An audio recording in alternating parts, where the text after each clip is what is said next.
Halo Sobat Kreator, gimana? Bosan dengan suasana yang itu-itu aja? Cari suasana baru dong, biar hidup kalian tetap senang dan bahagia. Anyway, kalian sehat kan? Sebelum kita mulai, coba dulu deh klik tombol subscribe di bawah dan kalian share dulu video ini. Tapi seperti biasanya, selamat datang kembali di Kreator Film Channel. Dan kali ini kita akan bahas film yang berjudul Bake in Brooklyn, yang dirilis pada tanggal 14 Oktober 2016. Film ini sendiri dibintangi oleh si cantik Alexandra Daddario dan Josh Brenner, dan ditulis oleh David Seifert dan disutradari oleh Rory Rooney. Alur cerita film ini sendiri akan berfokus pada sosok pria bernama David yang bertemu dengan seorang wanita. Namun dia mendapatkan kabar buruk yang merubah hidupnya dan membuat dia harus menjual sesuatu demi tetap mendapatkan penghasilan.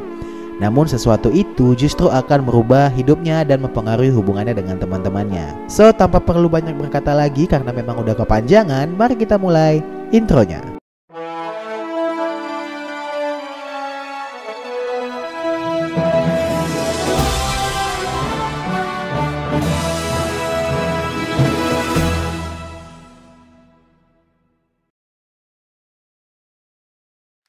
Hai. Ow.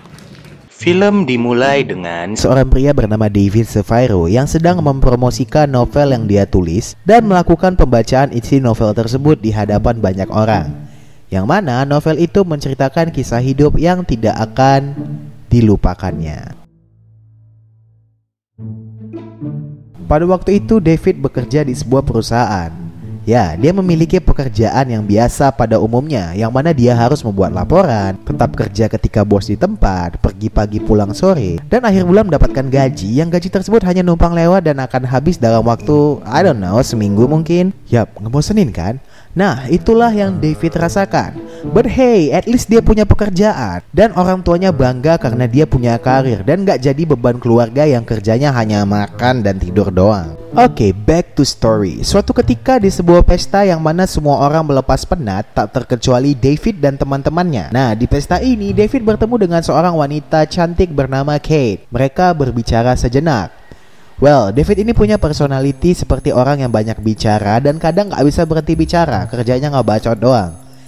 Tapi hal itu justru membuat si Kate tertarik kepadanya. Dan benar saja, setelah pesta itu David membawa Kate ke rumahnya dan mereka bakal ngelakuin biasalah. Tapi belum lagi David mau mulai pemanasan, Kate tiba-tiba berhenti dan bilang dia gak bisa ngelakuin itu sama David. Tapi malam itu Kate memilih untuk stay di rumah David.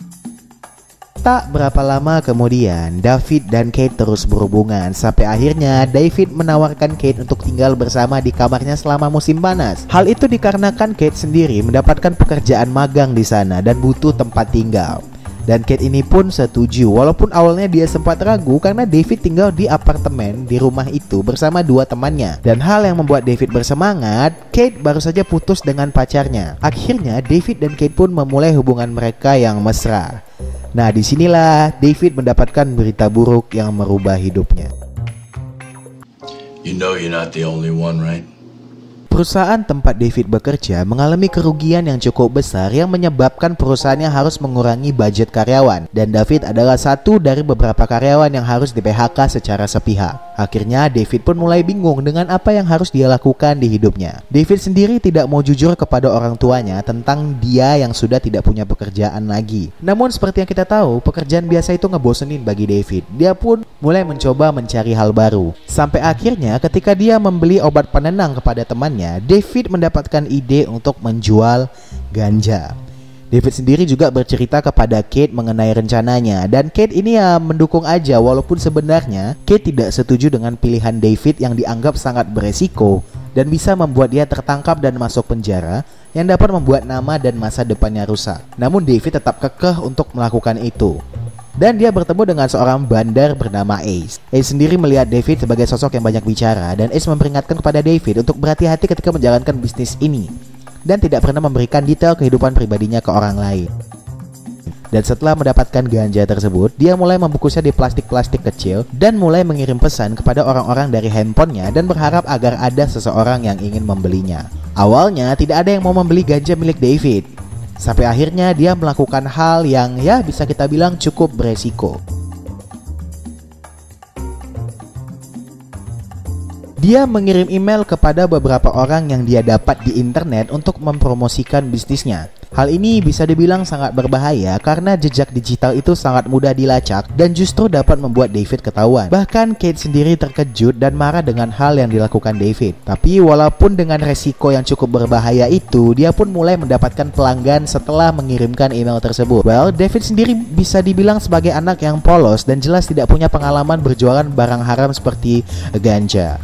Kita bisa lihat betapa grogi dan kakunya dia saat melakukan transaksi pertama kali kepada seorang pelanggannya.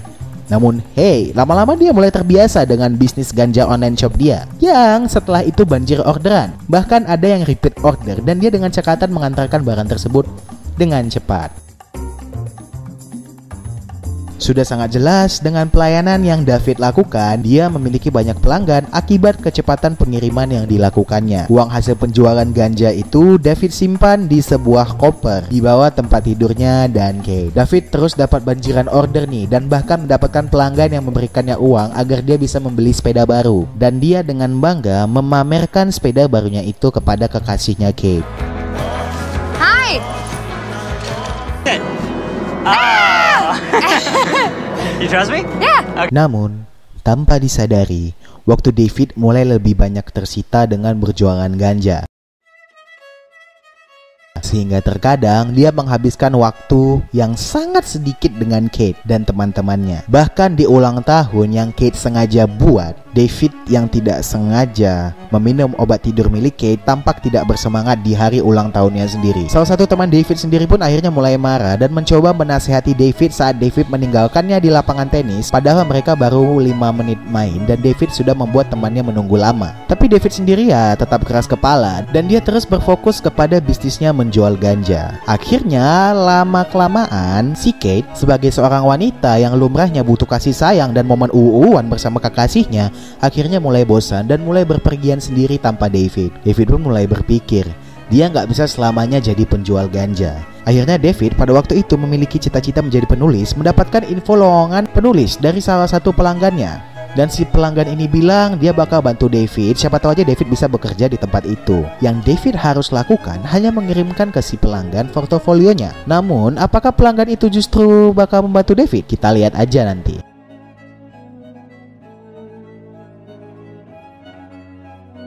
Di pagi hari, David pun terbangun dan dia menyadari kalau Kate sangat marah kepadanya dan tidak lagi tinggal di apartemennya. Namun Kate dengan sengaja memberikan David alamat orang tuanya karena pasti Kate masih berharap David mau memperbaiki kesalahannya. Namun si David ini bukannya ngejar pacarnya yang mungkin aja dia bakal kehilangan pacarnya itu, malahan dia tetap lanjut fokus ke bisnis penjualan ganjanya. Di sini David kembali menemui pelanggan yang menjanjikannya pekerjaan sebagai penulis tadi. Namun si pelanggan itu bilang perusahaan itu tidak bisa menerima David karena David tidak memenuhi kualifikasi yang mereka inginkan. Namun dia tetap mencoba melanjutkan bisnis ganjanya sampai suatu ketika sesaat setelah dia berbelanja barang lagi dari Ace. Tak lama setelah David pergi, Ace dan temannya ditangkap polisi.